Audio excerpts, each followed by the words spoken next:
কুরআনুল কারীমের 17 নম্বর সূরা সূরাতুল বনী ইসরাঈলের 23 নম্বর আয়াতে কারিমা। জোরে বলুন, কয় নম্বর আয়াতে কারিমা?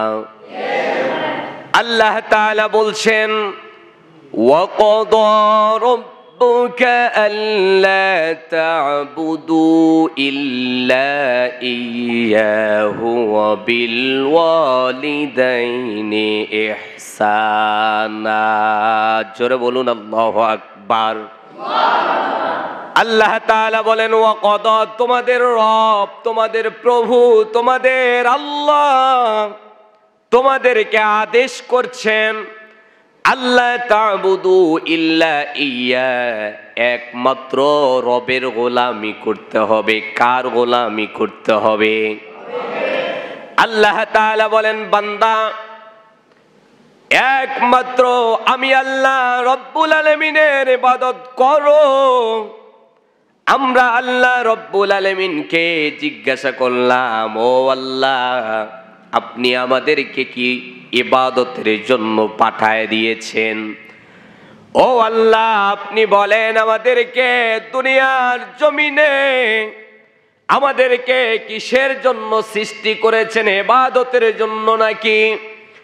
আল্লাহ রব্বুল আলামিন কুরআনুল কারীমের 51 নম্বর সূরা সূরাতুজ জারিয়ার 56 নম্বর আয়াতে কারিমা আল্লাহ তাআলা সুন্দর করে বান্দাদেরকে রেকর্ড করে জানিয়ে দিয়েছেন। জোরে বলুন না আল্লাহু আকবার। আল্লাহ তাআলা কুরআনুল কারীমে বলেন, ওয়ামা খালাকুতুল জিন্না ওয়াল ইনসা ইল্লা লিয়াবুদুন। জোরে বলুন আল্লাহু আকবার। আল্লাহ তাআলা বলেন, গোলাম শোনো, আমি আল্লাহ রব্বুল আলামিন তোমাদেরকে কি জন্য সৃষ্টি করেছি? ওয়ামা খালাকতুল জিন্না ওয়াল ইনসা ইল্লা লিয়াবুদুন, জিন এবং মানুষ জাতিকে আমি রব্বুল আলামিন কেবলমাত্র শুধুমাত্র সৃষ্টি করেছি আমি আল্লাহ রব্বুল আলামিনের ইবাদত করার জন্য। জোরে বলুন আল্লাহু আকবার। এই জন্য বলুন, আমরা ইবাদত করব, একজনের চিল্লায় আওয়াজ করে বলতে হবে, তিনি কে? এরপরে আমরা আল্লাহ রব্বুল আলামিনকে জিজ্ঞাসা করলাম, ও আল্লাহ, জিন এবং মানুষ জাতিকে কেবলমাত্র শুধুমাত্র আপনার ইবাদতের জন্য আপনি সৃষ্টি করেছেন। আল্লাহ তাআলা এবার আপনার কাছে জানতে চাই, মানুষ জাতি, আমরা মানুষ জাতি, জোরে বলুন কি জাতি? আমাদেরকে কিসের জন্য সৃষ্টি করেছেন? জোরে বলুন কিসের জন্য? আমরা আল্লাহ রব্বুল আলামিনকে জিজ্ঞাসা করলাম, ও আল্লাহ, আপনি বলেন আমরা মানুষ জাতি কতদিন আপনার ইবাদত করব? জোরে বলুন আল্লাহু আকবার। জোরে বলুন, জানার দরকার আছে কে আছে না? জোরে বলুন না ভাই, আছে কে আছে না? আল্লাহ তাআলা কুরআনুল কারীমের 15 নম্বর সূরা সূরাতুল হিজরের 99 নম্বর আয়াতে কারিমা আল্লাহ তাআলা সুন্দরভাবে বান্দাদেরকে জানায় দিচ্ছেন, ওয়া'বুদু রাব্বাকা হাত্তা ইয়াতিয়াকাল ইয়াকিন। জোরে বলুন না আল্লাহু আকবার। আল্লাহ তাআলা বলে, বান্দা, যতদিন পর্যন্ত মৃত্যুবরণ করো নাই, যতদিন পর্যন্ত আজরাইলের সাথে আমাদের দেখা হয় নাই, ততদিন পর্যন্ত আমৃত ইবাদত করতে হবে একজনের। আওয়াজ করে চিল্লায় বলুন তো তিনি কে? আমরা এবার আল্লাহ রব্বুল আলামিনকে জিজ্ঞাসা করলাম, ও আল্লাহ, আপনি বলেন তো দুনিয়ার কোন মানুষের ইবাদত আমরা করতে পারবো কিনা?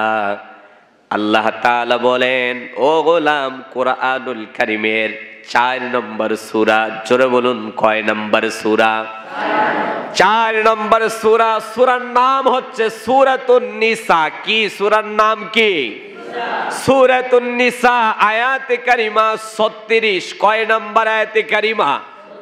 আল্লাহ তাআলা সুন্দরভাবে জানায় দিচ্ছেন।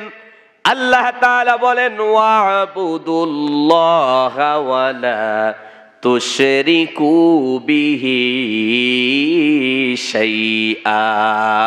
জোরে বলুন না আল্লাহু আকবার।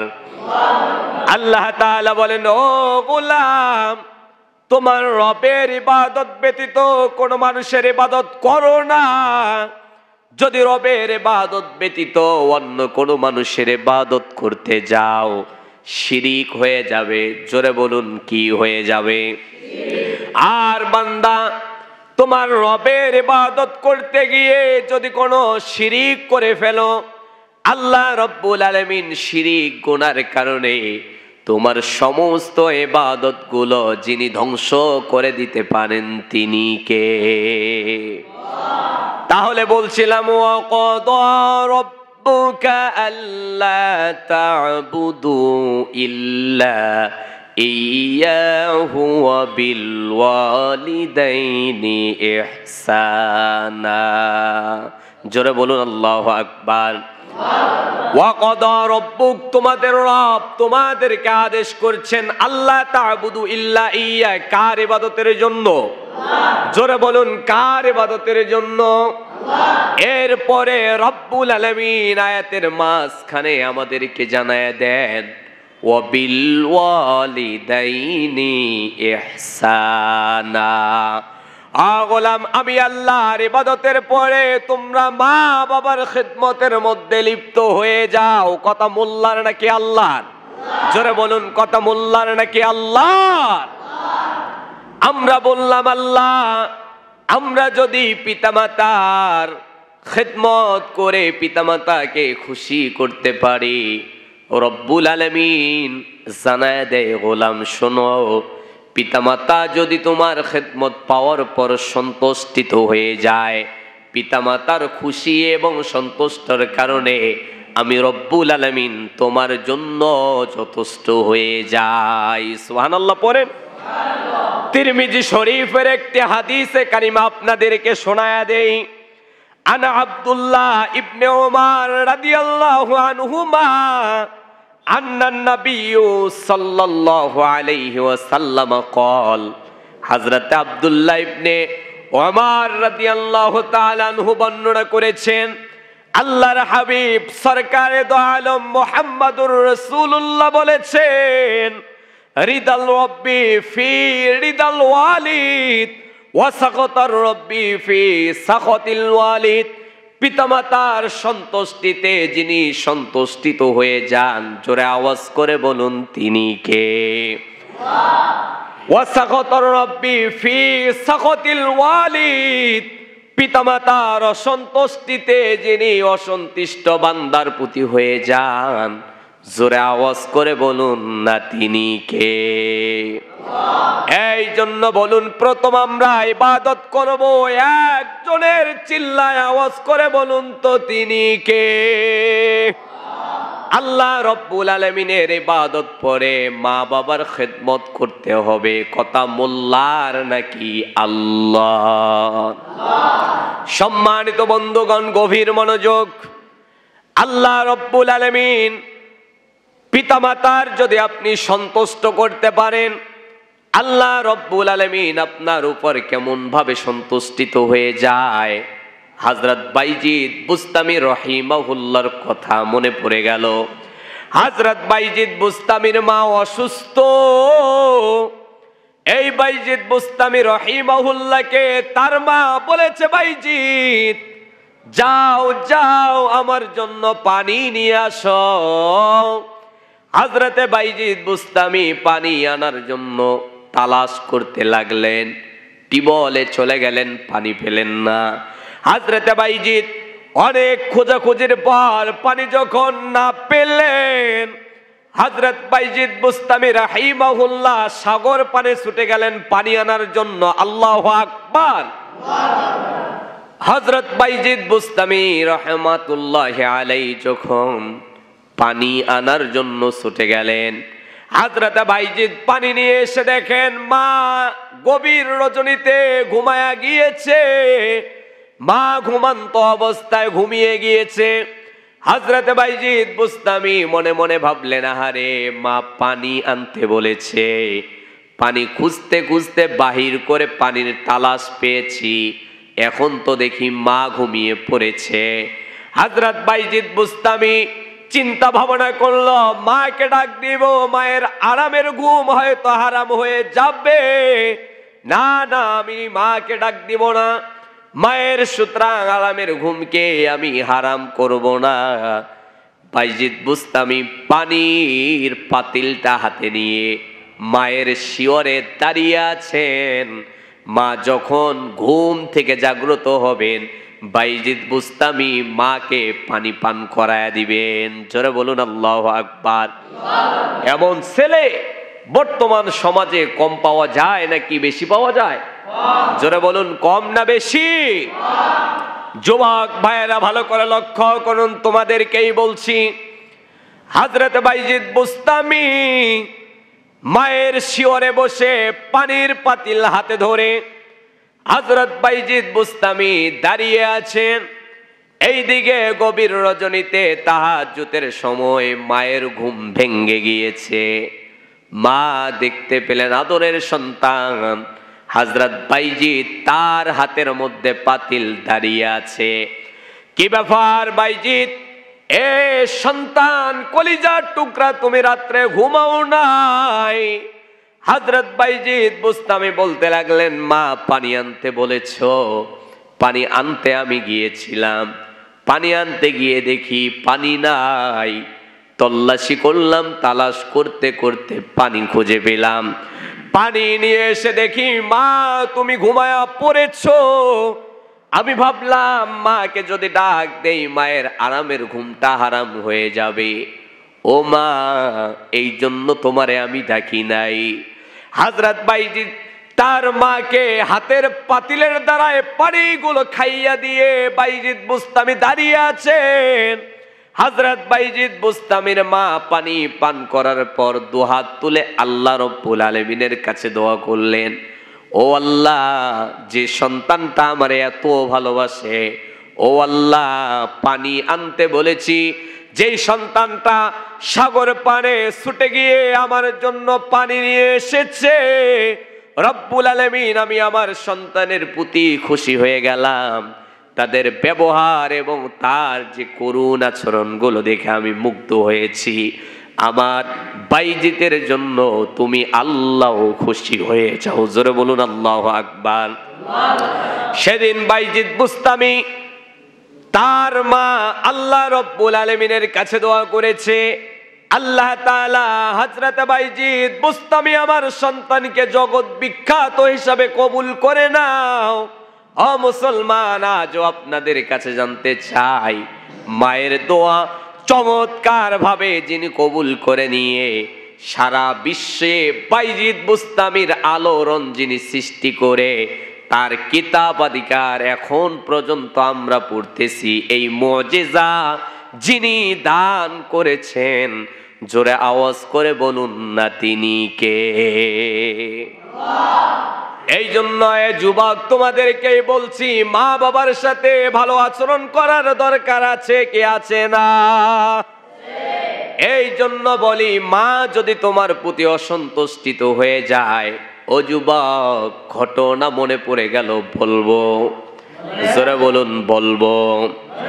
নবীজি সাল্লাল্লাহু আলাইহি ওয়াসাল্লামের একজন সাহাবা ছিলেন, জালিলুল কদর সাহাবা। ওই সাহাবা রাসূলের পিছনে 5 ওয়াক্ত নামাজ আদায় করত। ওই সাহাবার কাছে যখন কোনো ভিক্ষুক ভিক্ষা নেওয়ার জন্য আসতো, কোনো ভিক্ষুক খালি হাতে ফেরত যেত না। দানের দিক দিয়ে ওই সাহাবা অনেকটাই অগ্রসর। দান করত, ভালো না খারাপ? জোরে বলুন, দান করা ভালো না খারাপ? ওই সাহাবা রমজান মাসে রোজা রাখতো, অনেক আমল করত। ওই সাহাবার মৃত্যুবরণ করার সময় ঘনিয়ে এসেছে। ওই সাহাবার স্ত্রী শিয়রে বসে পড়তেছে লা ইলাহা ইল্লাল্লাহ, পড়ো লা ইলাহা ইল্লাল্লাহ। ওই সাহাবার মুখ দিয়ে কোনো কালেমা মৃত্যুর সময় আসে না। এই দৃশ্য দেখার পর ওই সাহাবা হযরতে আলকামার স্ত্রী দৌড় দিয়ে রাসূলের কাছে গিয়েছে, ইয়া রাসূলুল্লাহ, আমার হাজবেন্ড, আমার স্বামী আলকামা মৃত্যুর শয্যায় শায়িত হয়ে আছে, কিন্তু ইয়া রাসূলুল্লাহ আলকামার শিয়রে বসে এতক্ষণ ধরে কালেমার তালকিন দিচ্ছিলাম, কিন্তু আলকামার মুখ দিয়ে কোনো কালেমা বাহির হয় না। আল্লাহর হাবিব মুহাম্মদুর রাসূলুল্লাহ যখন শুনতে পেলেন, দুইজন সাহাবীকে পাঠায় দিলেন। কয়জন সাহাবী? এই দুইজন সাহাবী, বিলাল সহ দুইজন সাহাবীকে পাঠায় দিলেন। এই সাহাবীগুলো হযরতে আলকামার বাড়িতে চলে গেলেন। আলকামার শিয়রে বসে তারা আলকামাকে পড়াইতে লাগলেন লা ইলাহা ইল্লাল্লাহ। জোরে বলুন, কি পড়ায়? কালেমা পড়ায়। কি পড়ায়? এতক্ষণ ধরে ওই সাহাবাগুলো কালেমার তালকিন দেয়, কিন্তু হযরতে আলকামার মুখ দিয়ে তো কোনো কালেমা বাহির হয় না। হযরতে বিলাল দৌড় দিয়ে আল্লাহর নবীর কাছে চলে গেলেন, ইয়া রাসূলুল্লাহ, ইয়া হাবিবাল্লাহ, আলকামার বাড়িতে গিয়ে আমরা এতক্ষণ ধরে কালেমার তালকিন দেই, কিন্তু আলকামার মুখ দিয়ে তো কোনো কালেমা বাহির হয় না। আল্লাহর হাবিব মুহাম্মদুর রাসূলুল্লাহ যখন এই কথা শুনতে পেলেন, আল্লাহর হাবিব বললেন, বেলাল, তুমি কি জানো আলকামার মা বাবা বেঁচে আছে নাকি? জোরে বলুন আল্লাহু আকবার। হযরত বিলাল বলতে লাগলেন, ইয়া রাসূলুল্লাহ, আমি যতক্ষণ পর্যন্ত যতটুকু জানি, আলকামার বাবা অনেক আগেই দুনিয়া থেকে বিদায় নিয়ে চলে গেছে, মা এখনো পর্যন্ত জীবিত আছে। আল্লাহর হাবিব বলতে লাগলেন, ও বিলাল, যাও যাও, আলকামার মাকে গিয়ে বলো জলদি করে যেন আলকামার মা আমি রাসূলের সাথে দেখা করে। জোরে বলুন আল্লাহু আকবার। যখন হযরত বিলাল চলে গেলেন, আলকামার মাকে গিয়ে বলছেন, ও আলকামার মা, আল্লাহর হাবিব মুহাম্মদুর রাসূলুল্লাহ আপনাকে আল্লাহ রাসূলের দরবারে রেখেছেন, আপনার সাথে কথোপকথন করবেন। মুহূর্তের মধ্যে আলকামার মা ছুটে গেলেন। ছুটে যাওয়ার পর আলকামার মাকে আল্লাহর হাবিব জিজ্ঞাসা করলেন, মা একটু বর্ণনা করো যে তোমার আলকামা সন্তানটা কিরকম ছিল। জোরে বলুন না আল্লাহু আকবার। আল্লাহর হাবিব জিজ্ঞাসা করার পর আলকামার মা ডাক দিয়া বলে, ইয়া রাসূলুল্লাহ, আমার আলকামার কথা আপনার সামনে কি বর্ণনা করব? ইয়া রাসূলুল্লাহ, ইয়া হাবিবাল্লাহ, আমার সন্তান আলকামাটা অনেক ভালো ছিল। ইয়া রাসূলুল্লাহ, আলকামা 5 ওয়াক্ত নামাজ পড়তো। রমজান মাসে আমার আলকামা রোজা রাখতো। যখন কোনো ভিক্ষুক আমার আলকামার কাছে কোনো চাইতে আসতো, আমার আলকামা কোনো ভিক্ষুককে ফেরত দিত না। ইয়া রাসূলুল্লাহ, আমি মা হয়ে সাক্ষী দিলাম, আমার আলকামা সুতরাং কেবলমাত্র শুধুমাত্র অনেক ভালো ছিল।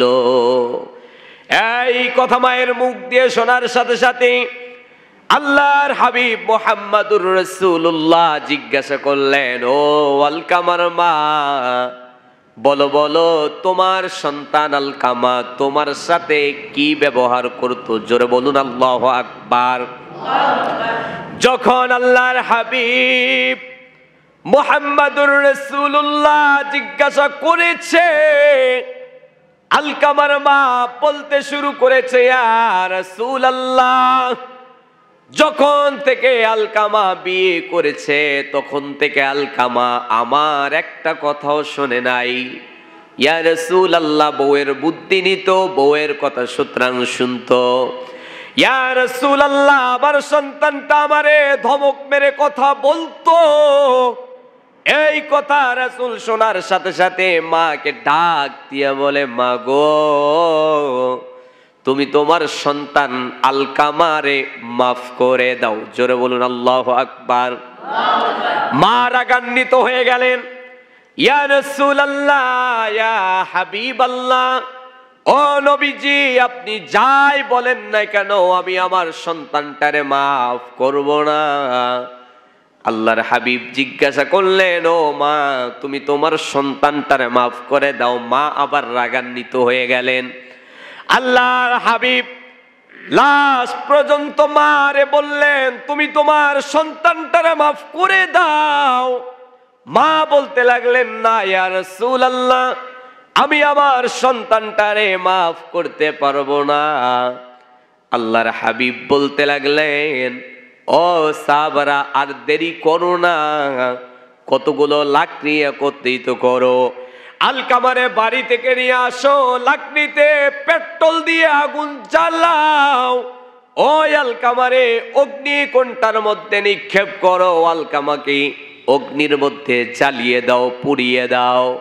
আলকামার মা বলতে লাগলেন, ইয়া রাসূলুল্লাহ, ইয়া হাবিবাল্লাহ, ও নবী গো, যেই সন্তানটার জন্য এত ত্যাগ স্বীকার করলাম, যে সন্তানটার মানুষ করতে গিয়ে নিজের সব স্বপ্নগুলো বিসর্জন দিলাম, যেই সন্তানটারে মানুষ করতে গিয়ে আমি মা আমার নিজের সব স্বপ্নগুলো সন্তানের পিছনে শেষ করে দিলাম, ইয়া রাসূলুল্লাহ, ওই সন্তানটারে আমার সামনে কেমনে জ্বালাবেন, আমার সামনে কেন আগুনে ফালায় দিবেন, কেমনে পোড়াবেন? আমি জনম দুঃখিনী মা, সহ্য করতে পারবো না। ইয়া রাসূল নবী সাল্লাল্লাহু আলাইহি ওয়াসাল্লাম, আপনি সাক্ষী থাকেন, আপনাকে সাক্ষী রেখে আমি আমার আলকামার সমস্ত ভুল এবং বেয়াদবিগুলোকে মাফ করে দিলাম। জোরে বলুন আল্লাহু আকবার। মায়ের এক ফোঁটা দুধের দাম কাটিয়া গায়ের চাম, মায়ের এক ফোঁটা দুধের দাম কাটিয়া গায়ের চাম, পাপোশ বানালেও ঋণের বোঝা শোধ হবে না, এমন দুঃখিনী ভবে কেউ হবে না আমার মা, এমন দুঃখিনী ভবে কেউ হবে না আমার মা। কথা বলেন ঠিক কিনা? এই জন্য আমি আপনাদের কাছে জানতে চাই, মা বাবার সাথে খারাপ আচরণ করলে মৃত্যুর সময় কালেমা নসিব না হতে পারে। কথা বলেন ঠিক কিনা? জোরে বলুন ঠিক কিনা? ওয়াবিল ওয়ালিদাইনি ইহসানা, পিতামাতার খিদমত করতে হবে। কথা মোল্লার নাকি আল্লাহর? জোরে বলুন, কথা মোল্লার নাকি আল্লাহর?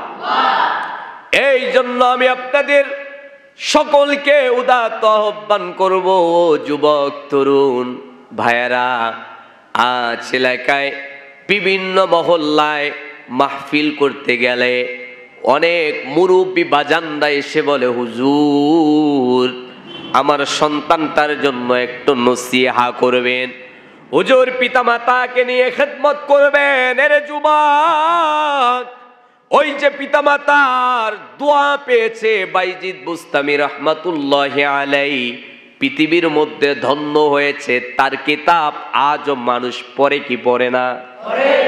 আজও পড়ে। ঠিক তেমনি ভাবে ওই যে আলকামা ঘটনা আপনাদের সামনে বললাম, মা বাবার সাথে রিলেশন খারাপ করাকালীন মৃত্যুর সময় কালেমা যিনি জবান দিয়ে উচ্চারিত করেননি তিনি কে? আল্লাহ চাইলে সব কিছু করতে পারেন কি পারেন না?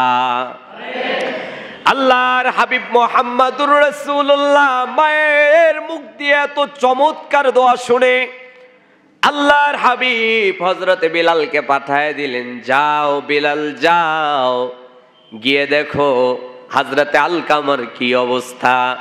হযরতে বিলাল বলেছেন, আমি হযরতে আলকামার বাড়িতে পৌঁছে নাই, পৌঁছার পূর্ব মুহূর্ত সময় আমি বাড়ির আঙ্গিনা থেকে শুনতে পেলাম ঘর থেকে যেন ভেসে আসতেছে, সকলে আমার সাথে পড়ুন লা ইলাহা ইল্লাল্লাহু মুহাম্মাদুর রাসূলুল্লাহ।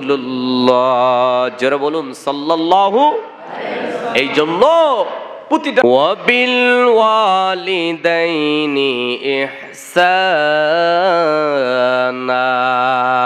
জোরে বলুন আল্লাহু আকবার। পিতা মাতার খেদমত করতে হবে। জোরে আওয়াজ করে আপনাদের কাছে জানতে চাই, কথা মোল্লার নাকি আল্লাহর? এই আয়াতে কারিমা যখন আমি তেলাওয়াত করে তরজমা করতে যাই, তখন একটি ঘটনা আমার মনে পড়ে যায়, বলবো? জোরে বলেন বলবো। আল্লাহর হাবিব মুহাম্মাদুর রাসূলুল্লাহ সাল্লাল্লাহু আলাইহি ওয়াসাল্লাম সাহাবায়ে আজমাইনদেরকে নিয়ে সফরে বাহির হয়ে গেলেন।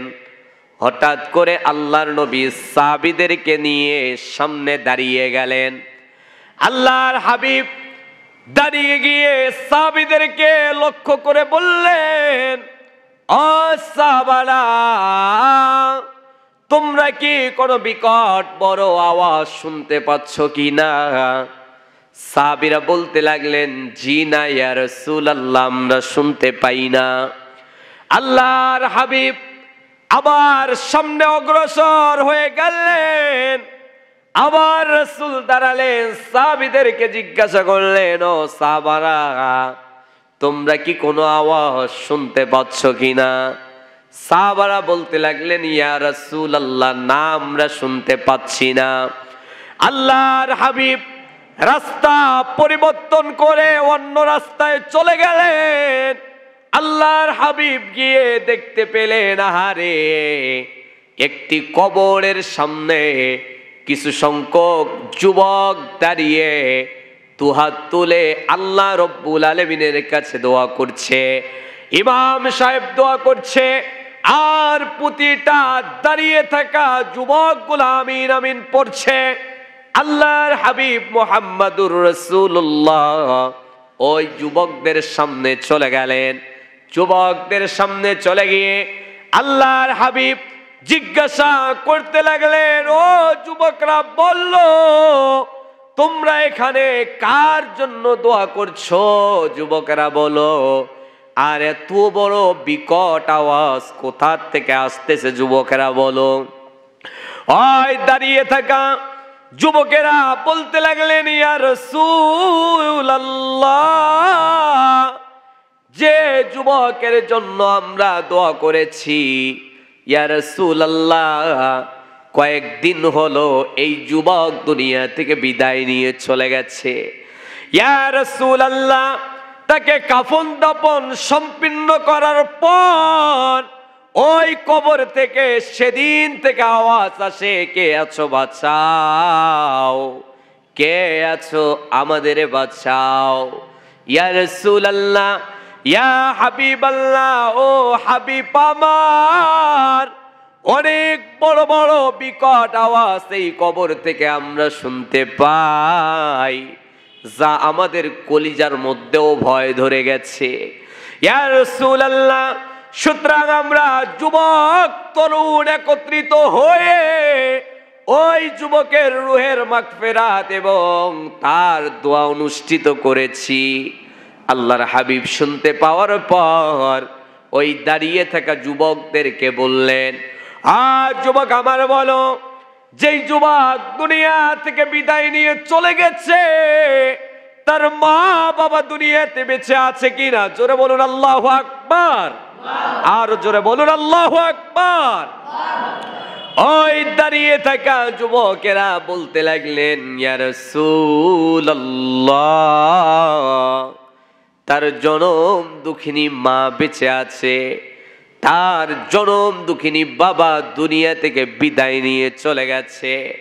আল্লাহর হাবিব শোনা মাত্র আল্লাহর হাবিব যুবকদেরকে ডাক দিয়ে সাহাবীদেরকে বললেন, ও আমার সাহাবীরা, আর দেরি করো না, জলদি যাও, ওই যুবকের মাকে তালাশ করে বাহির করো।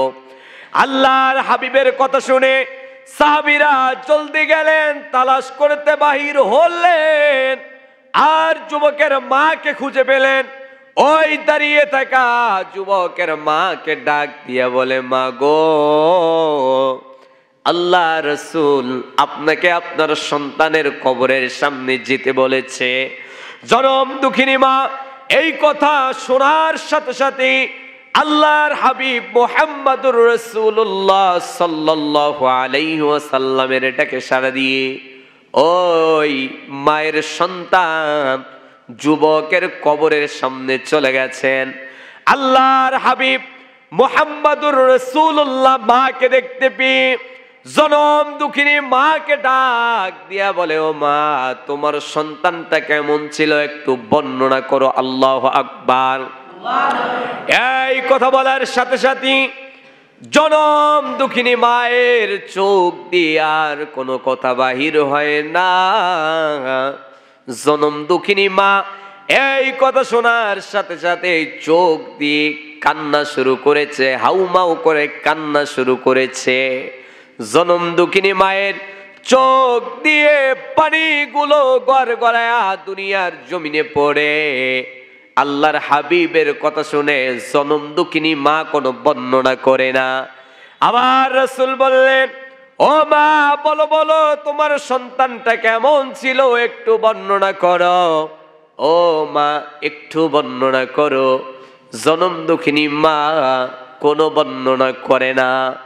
আল্লাহর হাবিব মুহাম্মদুর রাসূলুল্লাহর কথা শুনে জনম দুঃখিনী মা বলতে লাগলেন, ইয়া রাসূলুল্লাহ, হাবিব, আপনি সুতরাং শুনে নেন।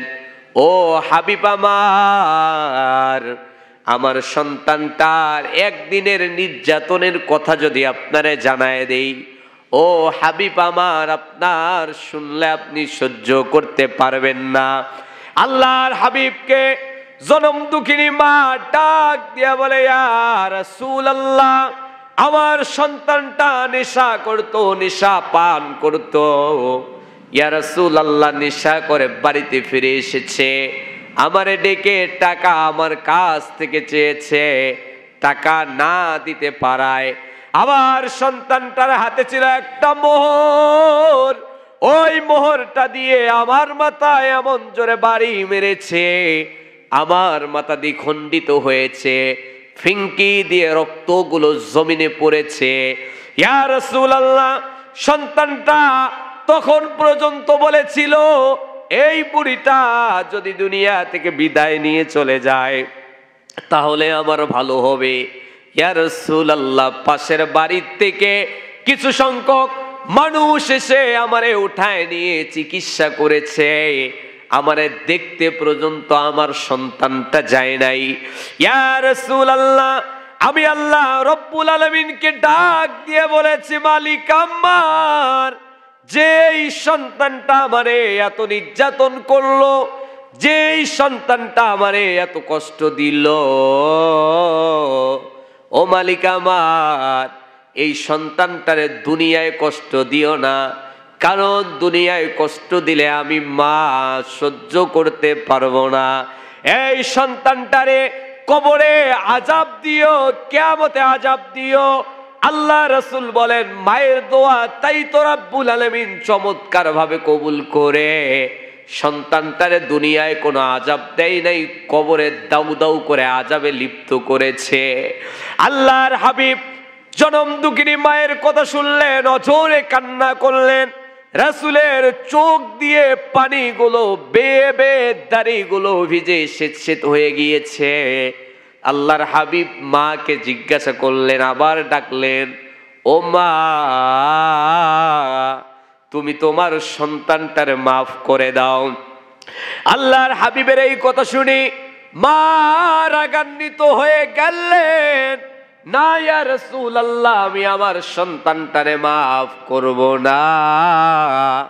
আল্লাহর হাবিব আকাশের দিকে তাকিয়ে আল্লাহ রব্বুল আলামিনকে জানালেন, ও আল্লাহ, এই মা যতটুকু ব্যথা পেয়েছে আমার তো মনে হয় মা মাফ করবে না।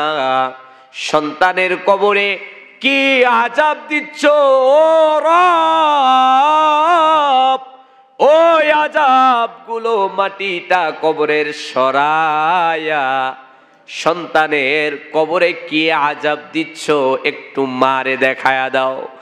আল্লাহর হাবিব দোয়া করার সাথে সাথে আল্লাহ রব্বুল আলামিন কবুল করে নিয়েছে। আল্লাহু আকবার, জোরে বলুন আল্লাহু আকবার।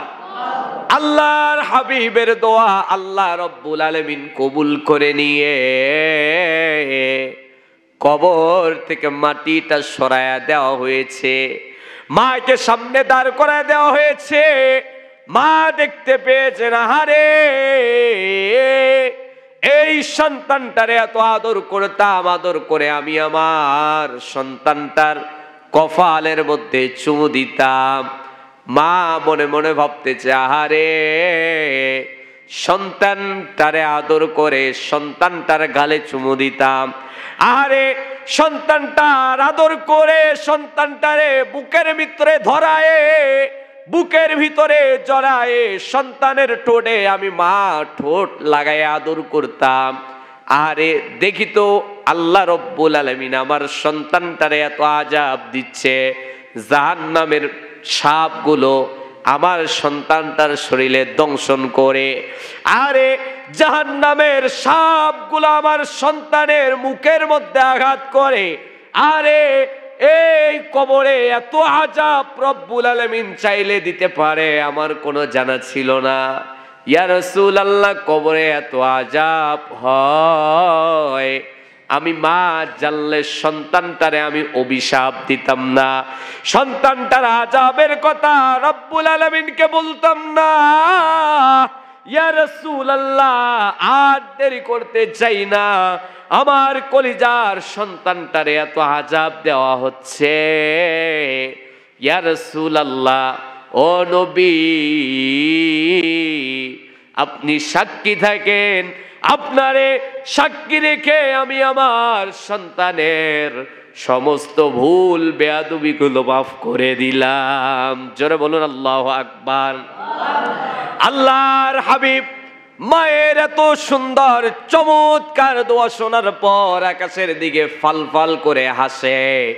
রাসূলের সেই হাসিতে মুফাসসিরে কেরামেরা বর্ণনা করেন, কবরের আযাব বন্ধ করে দিয়ে কবরটা যিনি জান্নাতের বাগিচায় পরিণত করে দিয়েছেন, জোরে আওয়াজ করে বলতে হবে তিনি কে? আর জোরে বলুন তিনি কে?